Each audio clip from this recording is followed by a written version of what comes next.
दर्शकों में एक बार नई कहानी लेकर आया हूँ आप लोगों के बीच, जिस कहानी का नाम है रोल्स रॉयस को लेकर जो कहानी गढ़ी गई है। और कहानी है प्रतिभा। झटके के साथ रोल्स रॉय को रुका, कलाई पर बंदी कड़ी देखी, पीछे बैठकर शोफर ने तपाक से आकर दरवाजा खोल दिया और प्रतिभा उतर कर खट कर सीढ़ी चढ़ मकान में दाखिल होने लगी। शोफर से कहा, हाँ ले आओ, सवेरे 8 बजे ठीक। संभ्रम पूर्वक इकट्ठे हो गए दरबान और बैरा को हंसकर कहा, सलाम सलाम, ये जागने का वक्त है, खुदा के वास्ते आराम कीजिए, मेरा इंतजार न देखा कीजिए, आपसे मैं कितना कह चुकी हूँ। कमरे में आई आईने में अपने को देखा, 1:30 बज गया था, मेज पर खतों का ढेर था। उसने गुस्से से उस तरफ निगाह डालकर वापस की ओर वालों पर हाथ फेरती कौच पर आ बैठी। वो अभी कहाँ से आ रही थी? जो हो अपने से खुश मालूम होती थी। आई तो तेज कदमों से चलती हुई आई थी और खट खट खट खट, मन भी मानो चाल की इस खटखट पर ताल देता आ रहा था। प्रतिभा जहाँ पहुंचती वहीं ध्यान और आकर्षण का केंद्र बन रहती थी। वो इसकी आदी होती जाती थी। लोगों की प्रशंसा और स्त्रियों की ईर्ष्या उसे अनायास मिलती थी। मन पर मानो अब उनसे कोई लहर भी न बनती हो। सोसाइटी के बीच वो ऐसी तिरती थी जैसे जल पड़ना हो, मानो आश्वस्त और मानो मलका हो, और वो ये जानती हो। ऐसे समय वो अति निर्मल होती थी। अपने मन औरतपन की उसे तब सुधना रहती थी, जैसे बन विहंगनी हो सबके लिए, मुस्कुराहट सबके लिए अभ्यर्थना, मानो उसमें कुछ कठिन ना हो, कोई निषेध ना हो, मानो वो हवा की है और आकाश की है और वैसे ही सबकी है। लोगों की आंखें जाने इससे क्या चाहती थी, उसे कुछ समझ में ना आता था। ना वो हाँ जानती थी और ना जानती थी।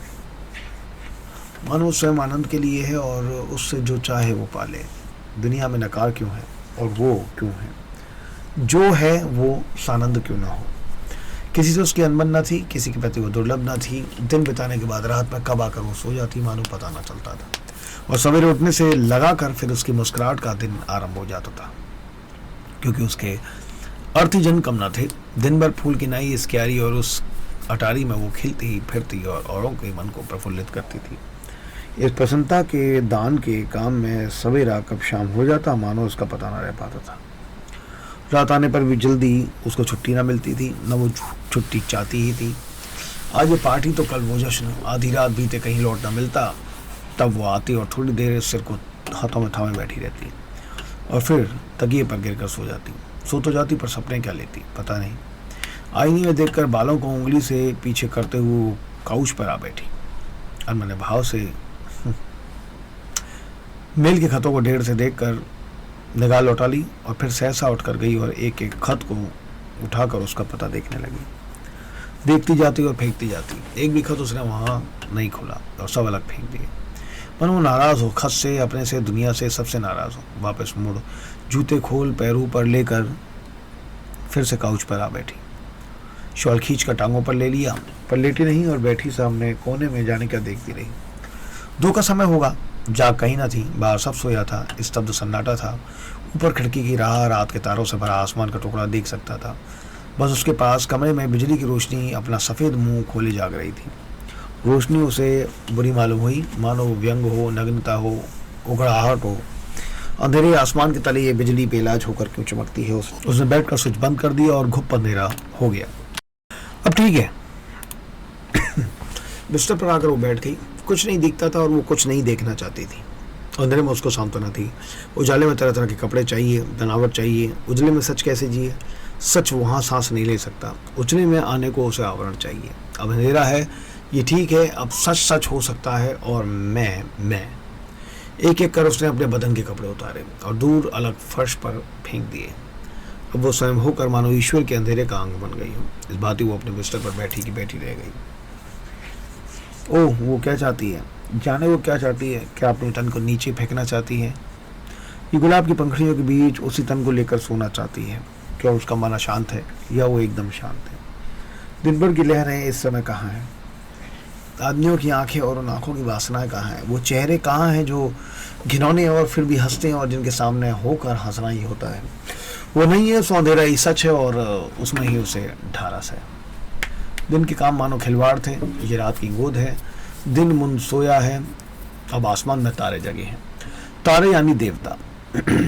माया पर अंधेरा छा गया और बालक अभी प्रकृत माँ की गोद को देख सकते हैं। प्रतिभा को मानो मन के अंदर से कोई काट रहा है। कहाँ है तू, कहाँ है तेरा और कोई, कहाँ है दिन का सपना वो उजियाला। अरे अब तो तू है और मैं हूँ, दुनिया तेरे और मेरे बीच एक होने को कहाँ है। फिर मुझसे वोट करने क्यों तू उस दुनिया को बीच में ले लेती है। पगली मुझसे वोट।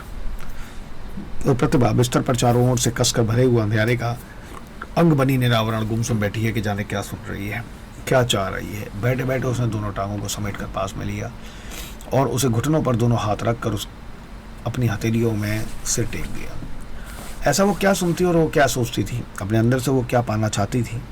बहुत काल तक वो उस तरह बैठी रही जैसे उसमें कुछ समाधान हो, अंदर मंथन ही मंथन हो और मंथन हो। सवेरा होगा, दिन उजला होकर मुंह दिखाइएगा, लोग चल लेंगे फिरेंगे, संसार जगेगा, तब प्रतिभा का भी खिलवाड़ का चक्र आरंभ हो जाएगा। लोगों की आंखें ललचेंगी और प्रतिभा सबको अपनी मुस्कुराहट देगी। ओ हे अंधकार के परमेश्वर, क्या यही होता रहेगा? आज दिन यही होगा, सब मेरी मुस्कुराहट लेंगे, मेरा आनंद लेंगे, पर मेरा दुख लेने वाला क्या कोई ना होगा? हे मेरे ईश्वर, तुम मुझको कब लोगे बताओ? तुम जो स्वयं आनंद हो और इसलिए दूसरे का दुख ही लेना चाहते हो, नहीं कह सकते। प्रतिभा यही सोचती और यही चाहती थी। जाने उसमें क्या हो रहा था, जाने कब तक वो हथेली पर माथा झुकाए और बोझ घुटनों पर दिए बैठी थी और कब जाकर वो सो सकी, वो तो नहीं मालूम। पर ये तो हम तुम सब किसी को मालूम ही है कि अगले दिन और उससे भी अगले दिन प्रतिभा सवेरे की होश से नहाए, गुलाब से गुलाबी और ताज़ा गुलाब से अपनी चपल भाव भंगिमा से इसकी उसको और सबको अकुंठित भाव से किस प्रकार मुस्कुराहट का और प्रसन्नता का दान करती दिखा करेगी।